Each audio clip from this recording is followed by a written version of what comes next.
Un camion en route pour une livraison. À terme, ce déplacement coûtera plus cher. Pour taxer les camions, 2 zones ont été déterminées: les autoroutes, sur lesquelles Bruxelles appliquera le même tarif que les autres régions, et les voiries régionales ou communales, avec au final une addition qui pourrait atteindre 8 000 € par an pour un camion de 32 tonnes. C'est insupportable, c'est un secteur PME qui a beaucoup de mal à répercuter les charges, qu'elles soient sociales ou autres.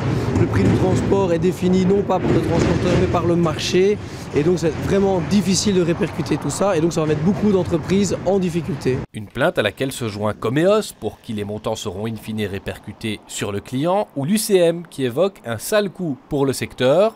Le gouvernement bruxellois dit en revanche chercher à réduire le nombre de camions dans la capitale et par là même le bruit et la pollution. Il s'agirait aussi de limiter autant que possible que des camions vides ne circulent en ville. Quel camion vient vide à Bruxelles? Ça, ce sont des légendes urbaines. Aucun camion ne s'amuse à rouler vide. Quel client paye pour qu'on transporte du vide? Ça n'existe pas. Bien sûr, il y a des retours à vide, mais chaque transport, je veux dire, depuis toujours, essaye d'éviter ces kilomètres à vide parce que personne ne lui rémunère ces kilomètres à vide. Très en colère, le secteur du transport annonce une action le jeudi 18 juin.